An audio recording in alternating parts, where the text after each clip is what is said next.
नमस्कार। आज हम इस खास बातचीत में पहुंच चुके हैं अतरौली के नगर पालिका परिषद अध्यक्ष के घर। श्री पवन वर्मा जी हमारे साथ इस समय बैठे हुए हैं और आज हम कुछ खास बातचीत इनसे करेंगे, जो बातचीत बहुत पहले हो जानी चाहिए थी, या यूं कहें कि लंबे समय से जनता के मन में जो प्रश्न थे। अतरौली अपने आप में राजनीतिक विस्तार और राजनीतिक पहुंच के मामले में बहुत बड़ी है। यहाँ से बाबूजी कल्याण सिंह जैसी शख्सियत निकली है, यहाँ से या यूं कहें कि जो संघ परिवार, संघ विचार परिवार के जो लोग हैं, चाहे वो भारतीय जनता पार्टी हो या स्वयं संगठन में या विश्व हिंदू परिषद, श्री अशोक जी सिंघल जैसे नाम, विद्या भारती में ब्रह्मदेव भाई शर्मा जी जैसे नाम, हम सब लोग उनसे परिचित हैं। तो इसलिए बहुत खास बन जाता है इन बातचीत के दौरान इन सबको बाहर लाना। और अब हम जब हमारे सामने पवन वर्मा जी हैं और इस समय पूरे देश में कोरोना की त्रासदी फैली हुई है, महामारी फैली हुई है, तो सबसे पहला सवाल जो आपके जहन में है और जो मेरे जहन में है कि पवन जी आप बताइए कि क्या कुछ आप करा रहे हैं। आप नगर पालिका के अध्यक्ष हैं यहाँ पर, और जनता के लिए आप अपनी अतरौली में क्या काम कर रहे हैं और इस समय जो कोरोना महामारी चल रही है उस सिलसिले में। पवन जी, सबसे पहले तो मैं आपका धन्यवाद देना चाहता हूँ कि आपने साक्षात्कार के लिए मुझे चुना, और जो भी समस्याएं हैं वो मैं आपके माध्यम से जनता तक पहुंचाऊं और उनका निराकरण करने का प्रयास करूंगा। जी, आपने कोरोना, इस समय जो है कोरोना महामारी से पूरा देश, पूरा विश्व गुजर रहा है जो है, लेकिन क्योंकि नगर का अध्यक्ष होने के नाते पालिका द्वारा जो भी जनहित में जो भी कार्य कराए जा रहे हैं, लोगों को कोरोना से बचाव के जो भी कार्य पालिका करा सकती है, अधिक से अधिक संसाधनों द्वारा जो भी कार्य कराए जा रहे हैं वो जनहित के लिए। सबसे पहला कार्य तो हम जो प्रतिदिन नगर का हाइपोसोडियम क्लोराइड के द्वारा नगर को सैनिटाइज कराया जा रहा है, प्रत्येक गली में प्रत्येक घर को कराने का हमारा प्रयास है। और ये अभियान हमारा पिछली बार भी जो है रेगुलर चलता रहा था 2-3 महीने तक, और अब भी हमारा उद्देश्य ये है कि जब तक ये कोविड पर रोकथाम ना लगे, जब तक लगातार हम इस सोडियम हाइपोक्लोराइड से जो है नगर के प्रत्येक गली प्रत्येक घर को जो है सैनिटाइज कराते रहें। दूसरा, लोगों को कोरोना के प्रति जागरूक करने के लिए हमने जगह जगह प्रचार के लिए होर्डिंग्स लगवाए हैं, वॉल पेंटिंग कराई है, अन्य माध्यमों से भी हम लोगों को कोरोना के प्रति जागरूक कर रहे हैं। नगर में कोरोना के प्रति गली में लोगों को जागरूक करने के लिए हमने 2 अपनी गाड़ियां चलवाई हैं, जिस पर जो संदेश दे रही हैं कि किस तरीके से भी घर से कम निकलें, मास्क लगाएं, इसके माध्यम से लोगों को जागरूक करने का भी कार्य किया जा रहा है। पवन जी, जब आपका चयन हुआ था और आप शपथ लेकर, अध्यक्ष पद का शपथ लेकर आप आए, तो सामान्य सी बात है, सबके सामने चुनौतियां होती हैं। तो मैं चाहूंगा कि आपके सामने जो चुनौतियां रही वो आप जरा लोगों को बताएं कि आपके सामने जब आप शपथ लेकर आए तो कौन सी चुनौतियां आई। सबसे पहले तो मेरे सामने सबसे पहली चुनौती ये थी कि जब हमने पालिका में शपथ ग्रहण समारोह आयोजित होने के बाद, शपथ लेने के बाद जब हम पालिका गए, पालिका का माहौल बहुत खराब था। पालिका में भ्रष्टाचार की जड़ें इतनी जम चुकी थी कि सबसे पहला उद्देश्य तो यही था किसी भी तरीके से पालिका को भ्रष्टाचार मुक्त किया जाए। और मुझे आपको ये बताते हुए बड़ा खुशी हो रही है कि हमने उसमें 100% कामयाबी हासिल की है। आज की तारीख में हमारी नगर पालिका में जब से हमने चार्ज संभाला है पालिका का जो है, कोई भी व्यक्ति 1 रुपये का भ्रष्टाचार का आरोप पालिका के किसी कर्मचारी पर नहीं लगा सकता जो है। पूर्व में बहुत सारे घोटाले ऐसे हुए हैं जो आज भी विजिलेंस की जांच चल रही है, दुकानों के मामले में सही चाहे हो, और कई मामले ऐसे हैं जिनकी जांच जो है शासन स्तर से चल रही है जो है। लेकिन मुझे आपको ये बताते हुए बड़ी खुशी हो रही है कि हमने सबसे पहले पालिका का जो माहौल था उसको हमने संभाला, और जो पूर्व में जो होता रहा है जो है उन चीजों पर हमने अंकुश लगाया है। पवन जी, दरअसल अब सच्चाई ये है कि जब कोई भी अध्यक्ष या कोई भी नेता इस तरह से चुनकर जनता द्वारा आता है राजनीति में, और जनता की उससे बहुत सारी आशाएं अपेक्षाएं रहती हैं, और जो वो काम करता है उसे वो अपनी उपलब्धि के तौर पर देखता है। तो आप ऐसी कोई उपलब्धि लोगों को बताना चाहेंगे कि हाँ, आपने चुनने के बाद ये काम जनता के लिए कराए, ये सारी चीजें जनता को आपने उपलब्ध कराई, तो उस बारे में आप जरा थोड़ा हमें बताएं। सबसे पहले हमने चुनाव में एक वादा किया था, जो पिछले में क्या आपको भी, शायद आप भी नगर के ही रहने वाले हैं, आप भी उस चीज से वाकिफ हैं। हमारे नगर में सबसे बड़ी समस्या जल भराव की थी। कुछ वार्ड, कुछ मोहल्ले ऐसे थे साल में 12 महीने में से 10 महीने जल भराव की समस्या रहती थी, जैसे सरायवली, कॉलेज रोड, नगाइशपाड़ा रोड, गाजीपुर तांगा स्टैंड, बेसपाड़ा, ये सारे मोहल्लों में हमने ये वादा भी किया था, हम अध्यक्ष बनने के बाद सबसे पहले हम जो है नगर को जल भराव से मुक्ति दिलाएंगे।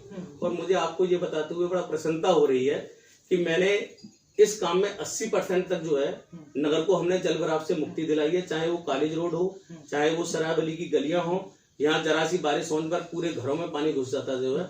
हमने इन सारी समस्याओं को प्राथमिकता पर लेकर सबसे पहले हमने जल भराव से नगर को मुक्ति दिलाई है। दूसरा, चाहे वो लोगों के जन सामान से जुड़ी हुई मूलभूत सुविधाएं हो, पेयजल की स्वच्छ पेयजल के लिए हमने नगर में जगह जगह वाटर कूलर लगवाए हैं। लोगों को सार्वजनिक शौचालय उपलब्ध कराए जिससे कि कोई भी व्यक्ति खुले में शौच ना जाए जो है। इसी क्रम में प्रधानमंत्री आवास योजना के अंतर्गत जो है, प्रधानमंत्री आवास योजना के अंतर्गत हमने शहर में 1500 पात्र लोगों को प्रधानमंत्री आवास मुहैया कराए हैं जो है, जिसमें 2.5 लाख रुपए जो है प्रधानमंत्री केंद्र की योजना है। प्रधानमंत्री आवास योजना के तहत 2.5 लाख रुपए 5 व्यक्ति को आवास के लिए दिए जाते हैं। 1500 लोगों को हम पैसे उपलब्ध करा चुके हैं। 1000 लोगों की DPR बनकर तैयार है और जल्दी उम्मीद करते हैं कि शायद इसी वर्ष में उनके खाते में भी ये पैसे पहुंचेंगे जो है। पवन जी, जब आपने अभी कहा कि नगर में जल भराव की समस्या थी, ये सच है कि जल भराव की समस्या थी, लेकिन अभी कुछ स्थान ऐसे हैं, जैसे आपने कॉलेज रोड का नाम लिया, लेकिन अभी कॉलेज रोड का प्रश्न मैं लेता हूं, लेकिन अभी इसको हम टालते हुए दूसरा प्रश्न ले रहे हैं।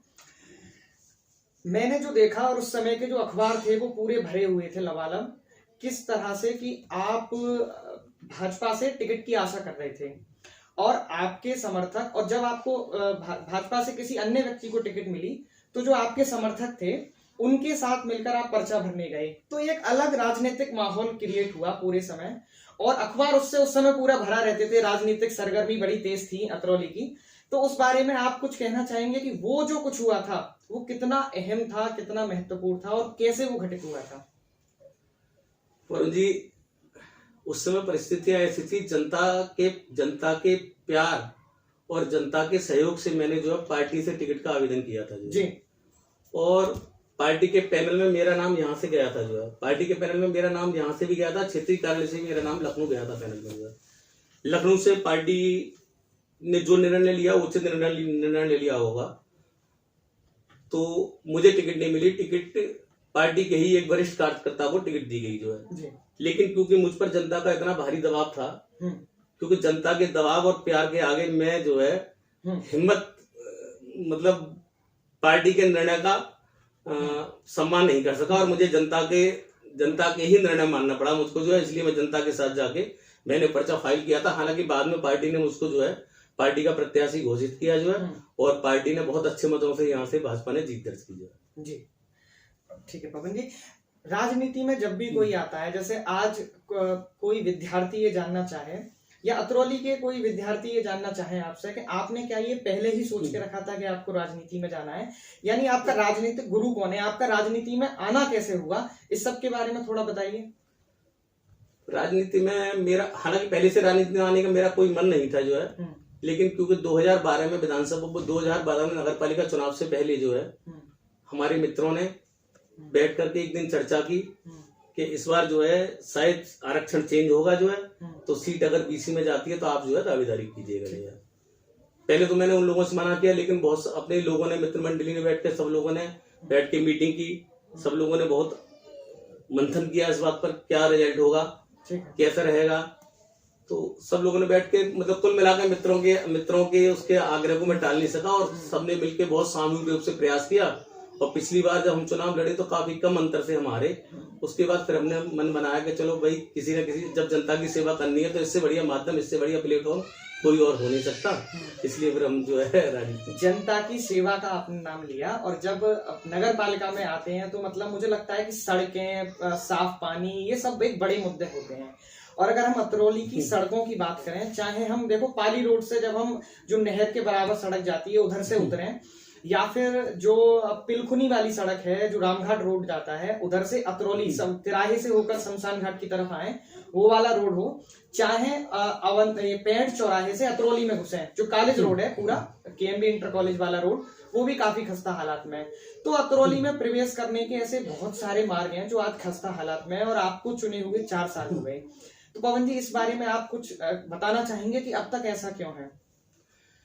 क्योंकि नगर में इस बारे में आपसे ये कहना चाहूंगा, क्योंकि नगर के अंदर के रोड की हालत बहुत खराब थी जो है। ठीक है। मैंने भी एक प्लानिंग की है सबसे पहले कि जो अंदर लोग बाग जो नगर में अंदर रह रहे हैं पहले सुविधा उनको मुहैया कराई जाए। जी, आपने अंदर रोड बनवाए, कुछ एक नाम गिनाएंगे आप मुझे? हाँ, अंदर मैं आपको अंदर सबसे पहले बैसपाड़ी में कम से कम हमने 1 करोड़ रुपए की लागत से बैसपाड़ी के सारे रोड बनवाए हैं। उसी क्रम में सरायवली में पूरी सरायवली में सारे रोड बनवाए गए हैं जो है।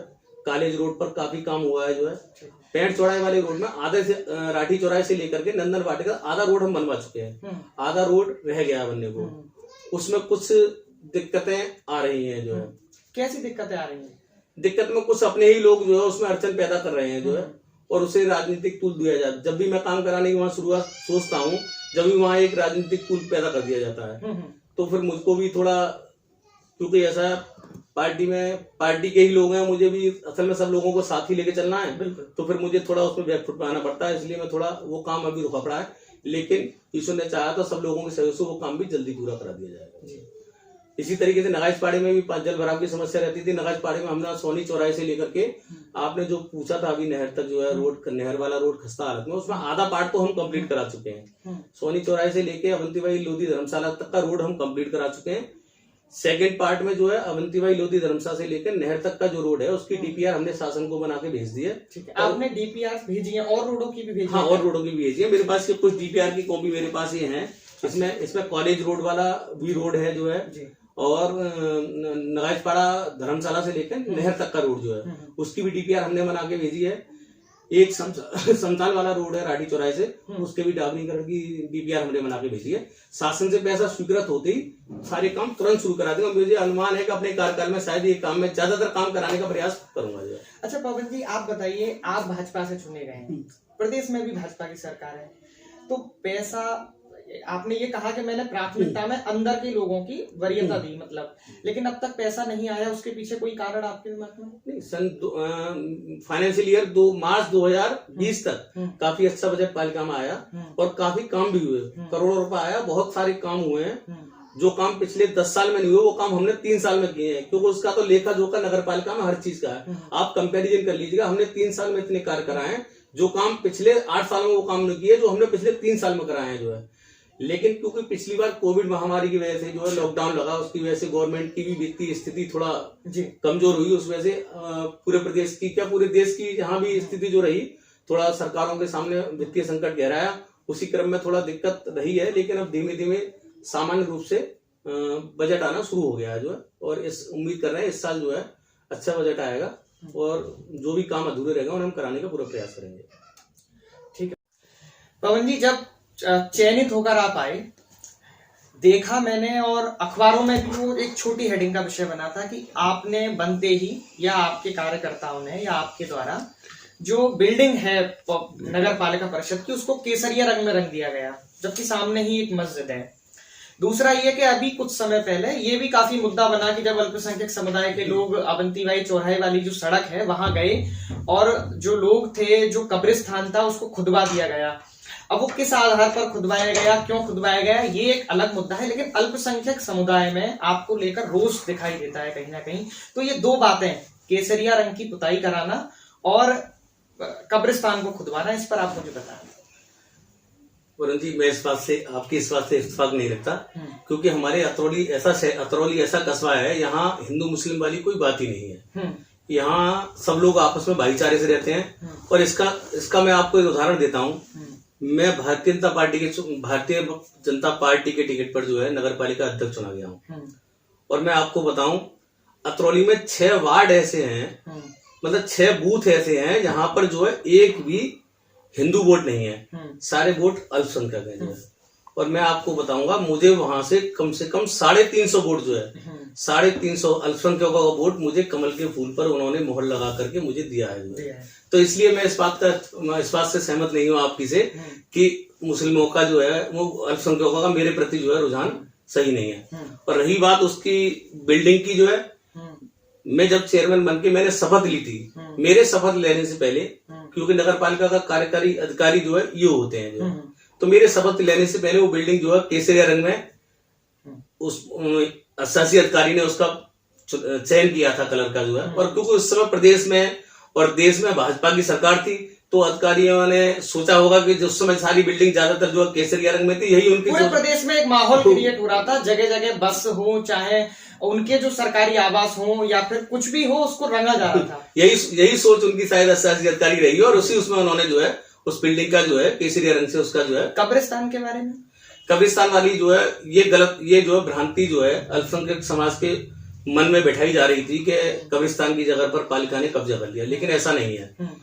क्योंकि अभी जो है पालिका ने शासन के निर्देशों के क्रम में जिलाधिकारी महोदय ने भी आदेश किए थे उप जिलाधिकारी महोदय को, नगर पालिका के यूज वगैरह को, कि जो भी सरकारी नगर पालिका सीमांतर्गत जो भी नजूल की, वक्फ की और नजूल की, वक्फ की, बंजर जो भी संपत्तियां हैं जो पालिका के अधीन है, उनको चिन्हित करके उनको कब्जा मुक्त कराया जाए। उसी क्रम में पिछले 3 महीने से ये प्रोग्राम, पिछले 3-4 महीने से पालिका ने चला रखा था। जो है उसमें प्रशासनिक अधिकारियों का उसमें पूरा सहयोग था, नगर तहसील की टीम ने उसमें पूरा सहयोग किया था। चिन्हांकन करके हमने करीब 300 बीघा जमीन जो है ऐसी चिन्हित करके कब्जा मुक्त कराई, जो या तो बंजर थी या नजूल की थी या बाकी थी। उसी क्रम में अवंती भाई चौड़ाई के आसपास जो जमीन, जिसे लोग कह रहे हैं कि वो कब्रिस्तान की जमीन थी, वो जमीन कब्रिस्तान की थी। उसमें 2 रकबे थे, एक कब्रिस्तान का रकबा था, दूसरा रकबा बंजर का था। तो कब्रिस्तान का रकबा जो था वो कब्रिस्तान के लिए छोड़ दिया गया। जो बंजर वाला रकबा था उसे, क्योंकि बंजर भूमि जो है नगर के अंतर्गत पालिका के अधीन आती है जो है, तो उस भूमि को पालिका ने कब्जा मुक्त करा के अपने पोजीशन में लिया है। और उसका रिकॉर्ड तहसील में, अगर किसी को कोई आपत्ति है तो अपना तहसील में जाकर रिकॉर्ड देखे, उससे संतुष्ट नहीं है तो अपना जो है, जो भी अपना वो कार्रवाई करने के लिए स्वतंत्र है, अपना करे जो है। लेकिन जो संपत्ति पालिका तहसील के रिकॉर्ड में सरकारी संपत्ति दर्ज है, उसे आप कैसे उस पर कब्जा कर लेंगे जो है। ठीक है पवन जी, एक प्रश्न और है जो अतरौली की जनता जानना चाहती है, उसका उत्तर वो ये है कि कई लोग इस बारे में चर्चा करते हैं कि अतरौली नगर की जो भाजपा की टीम है और आप, उसके बीच सामंजस्यता नहीं बनती, उसके बीच अपनापन नहीं है या फिर कोई मतभेद है, इसको लेकर आप कुछ बताना चाहेंगे आज सबको? नहीं, ऐसा कुछ नहीं है। नहीं, जनसामान्य में ऐसा है नहीं, जनसामान्य को ऐसा लगता है, लेकिन ऐसा कुछ नहीं है। नगर टीम से हमारे बहुत अच्छे संबंध है, आपस में मिल बैठ के हम, क्योंकि जब भी कोई कार्य योजना तैयार करनी होती है पार्टी के हित के लिए, हम लोग साथ बैठ के काम करते हैं। और ऐसा कुछ भी नहीं है जो है, चाहे नगर अध्यक्ष जी हो, अब समय नगर अध्यक्ष संतोष भैया हैं, मेरे उनसे बहुत अच्छे संबंध है। कभी कोई दिक्कत पार्टी के विषय में, कभी कोई चर्चा करनी हो, कभी रूपरेखा तैयार करनी हो, तो हम लोग बैठ के आपस में मिल बैठ के काम करते हैं। और जो भी पार्टी के हित में होता है वही निर्णय हम सब लोग सामूहिक रूप से लेते हैं। ऐसा कुछ नहीं है, गलत बात है।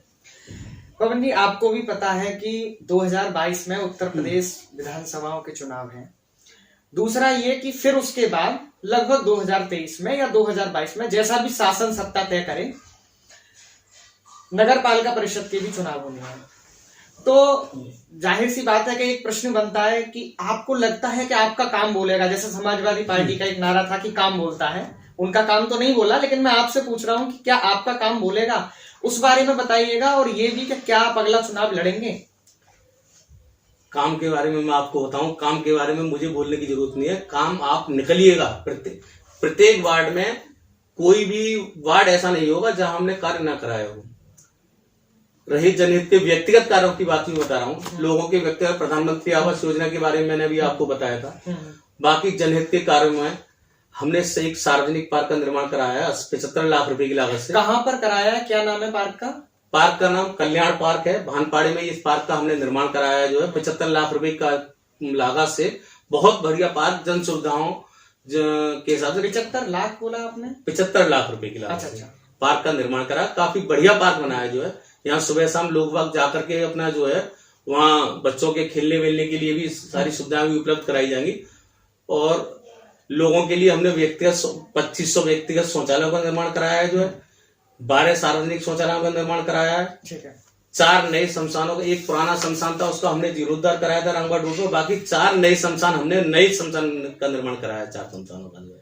हाँ, शमशानों की बात आई तो मुझे एक ध्यान आया कि जो सरायबली मोहल्ला है और जो एक रोड जाता है तिराहे की तरफ, जो पिलखुनी वाला गांव की तरफ मुड़ता है, वहां एक शमशान का गेट लगभग 1-1.5 महीने से टूटा पड़ा है। और वो मैंने कई बार देखा है, लोगों को उसमें मैंने सुना भी है चर्चा में। उसके बाद आपके संज्ञान में है वो विषय? परो जी, मेरे संज्ञान में नहीं है, लेकिन आपके द्वारा मुझे ये शमशान के गेट के बारे में मुझे अवगत कराया है। शमशान का गेट 1-2 दिन में करा देंगे सही उसकी। लेकिन हमने जो शमशान बनवाए हैं जो है 4 शमशान हमने बनवाए हैं, आप उनको जाके देखिएगा जो है ठीक है। कितनी बढ़िया बिल्डिंग्स हमने उसकी बनवाई है, उसमें प्लांटेशन का कार्य हमने कराया है। देखने में वो शमशान नहीं लगते, देखने में तो वो आपको दूर से देखने में तो फार्म हाउस नजर आते हैं, लेकिन आप अंदर जाके देखिएगा उनमें हमने सारी सुविधाएं, उसमें शौचालय भी हमने दिए हैं, बाथरूम हमने दिए हैं, मंदिर भी उसमें हमने बनवाए हैं, बड़े हॉल भी बनवाए हैं रहने के लिए, चौकीदार के लिए, मतलब काफी बड़े बड़े शमशान हमने बनवाए हैं। आप उनको देखेंगे, आप उनको शमशान नहीं, आप उसको दूर से देखने तो शमशान लगते ही नहीं है जो है। शमशान के अलावा अभी हमारी एक बहुत बड़ी गौशाला बनके तैयार हो रही है गनियावली रोड पर जो है, उसमें करीब 60% काम नगर पालिका की तरफ से, हाँ पालिका की तरफ से जो है, नगर पालिका शासन की योजना थी जो प्रत्येक नगर पालिका में कान्हा गौशाला के नाम से जो है गौशाला का निर्माण करना था। क्योंकि हमारे पास जगह नहीं थी जो है, तो तहसील प्रशासन ने, जो पूर्व एसडीएम थे अनिरुद्ध प्रताप सिंह, उन्होंने हमें गनियावली पर जो है ग्राम पंचायत की 18-19 बीघा जमीन जो है गौशाला के लिए उपलब्ध कराई। तो गौशाला का कार्य शुरू हो चुका है, 60% काम उसमें करीब करीब समाप्त हो चुका है, 40% काम रह गया। तो हमारा उद्देश्य ये है कि शायद जून तक वो गौशाला बनके तैयार हो जाएगी। उसके अलावा गनियावली रोड पर ही एक जो है MRF सेंटर कूड़ा निस्तारण केंद्र का भी एक निर्माण कराया गया है, जिसमें कि शहर का जो गीला और सूखा कचरा जाता है वहां वो बिल्डिंग बनकर तैयार हो गई है। उसमें अब निस्तारित करने के लिए प्लांट लगना है जो है, जिससे कि शहर का जो गीला सूखा कचरा जो है उसे अलग करके जो है उससे कंपोस्ट खाद तैयार कराई जाएगी, और जिससे कि पालिका की कंपोस्ट खाद को बेच करके पालिका की इनकम के स्रोत भी बढ़ाए जाएंगे। ठीक। पवन जी, आपने, मेरे 2 प्रश्न थे और शायद हो सकता है आप बचना चाह रहे हो, लेकिन बताइए अगले चुनाव के बारे में आपकी क्या है? ये चुनाव भी हमने जनता के प्यार और आशीर्वाद से जीता है। ठीक है। जनता ने इतना प्यार, जनता ने जो अपेक्षाएं, जो उम्मीदें हमसे की थी, जिन उम्मीदों से हमें नगर पालिका अध्यक्ष बनाया था, मेरा प्रयास यही रहता है कि जनता ने जो अपेक्षाएं हमसे की थी उन अपेक्षाओं पर हम खरे उतरे।